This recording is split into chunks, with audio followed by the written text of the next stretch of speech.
सर्वमंगल मांगल्ये शिवे सर्वार्थ साधिके शरण्ये त्र्यंबके गौरी नारायणी नमस्तुते।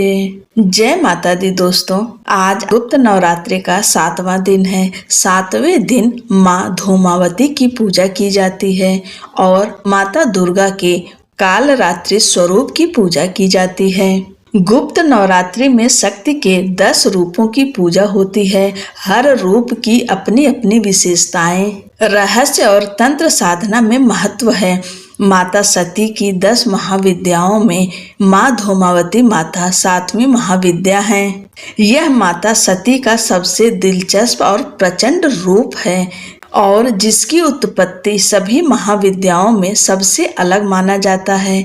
माता के अन्य 10 महाविद्याओं की तरह धूमावती देवी भी शक्तिशाली हैं, लेकिन इनका यह स्वरूप नकारात्मक और सकारात्मक गुणों का सम्मिश्रण है। धूमावती माता विधवा एवं वृद्ध हैं। धूमावती विश्व के कलह उत्पन्न करने वाली तथा भूख से व्याकुल माता का एक रूप है। माता के इस रूप को अनिष्ट और दुर्भाग्य के रूप में देखा गया है, क्योंकि इनकी उत्पत्ति ही ऐसी विषम परिस्थिति में हुई है जहां कोई भी स्त्री करुणा की जगह क्रोध तथा विनाश और सौम्यता की जगह प्रचंडता का रूप धारण कर लेंगी। धूमावती देवी एक बिना घोड़े के रथ पर बैठी दिखाई देती हैं, जिसके शीर्ष पर एक कौवा बैठा है। माँ के एक हाथ में टोकरी है और दूसरा हाथ अभय मुद्रा में या ज्ञान देने की मुद्रा में है। विधवा का श्राप मिले होने के कारण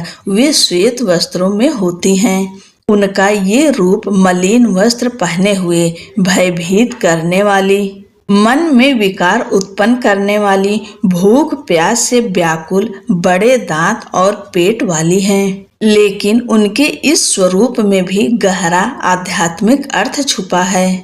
अश्व रहित रथ कामना और इच्छा रहित जीवन को प्रदर्शित करता है। वहीं उनका ये दरिद्र रूप मानव जीवन की कठोर सच्चाइयों को सामने लाता है।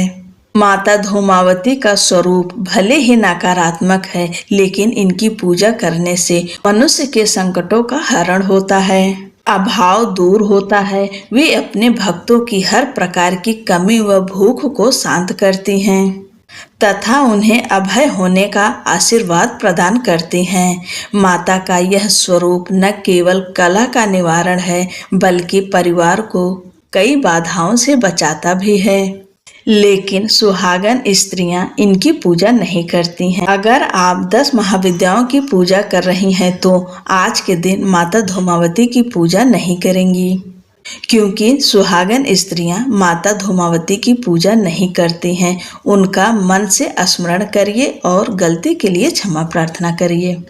आप कालरात्रि माता की विधि विधान से पूजा कर सकते हैं। चलिए अब जानते हैं माँ धूमावती का अवतरण कैसे हुआ था। इनके इस नामकरण के पीछे एक कथा है। कहा जाता है कि एक बार सती के पिता राजा दक्ष ने अपने यहाँ एक विशाल यज्ञ का आयोजन किया। इस आयोजन में उन्होंने सभी देवी देवताओं को बुलाया, लेकिन राजा दक्ष शिव और सती के विवाह से प्रसन्न नहीं थे, इसलिए उनको इस आयोजन में आमंत्रित नहीं किया।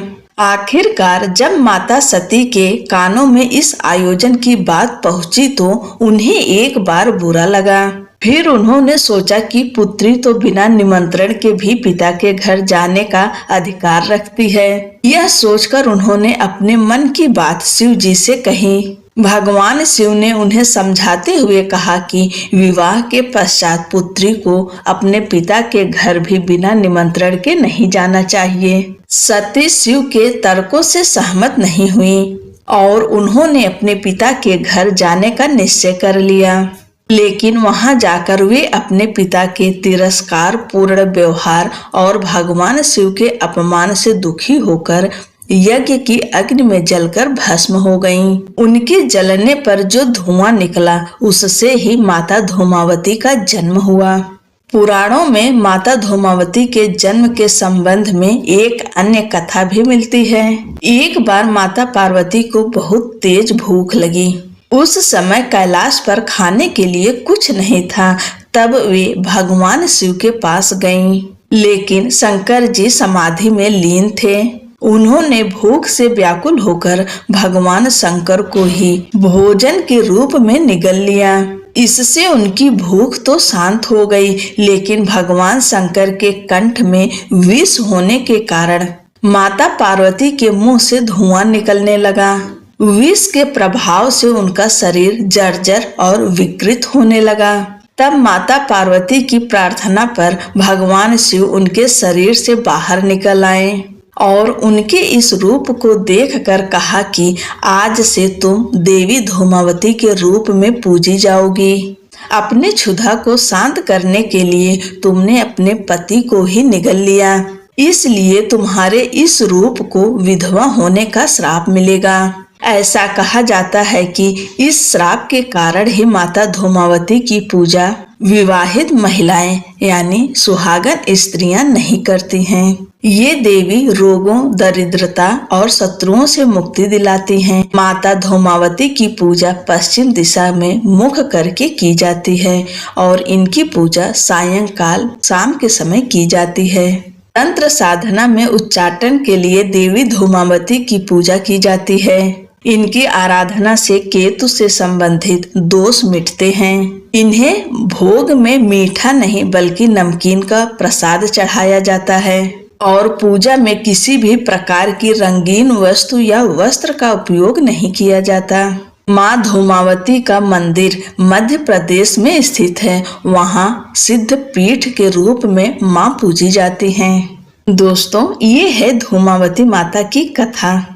अगर आप गुप्त नवरात्रे में माँ 10 महाविद्याओं की पूजा कर रही हैं तो आज के दिन ध्यान रखिएगा कि माता धूमावती की पूजा आप नहीं करेंगी। माता को मन से ध्यान से स्मरण करके उनसे क्षमा प्रार्थना करके अपने घर के सुख शांति के लिए प्रार्थना करेंगी। आप आज के दिन माँ काल रात्रि की पूजा विधि विधान से करिए। जय माता दी दोस्तों।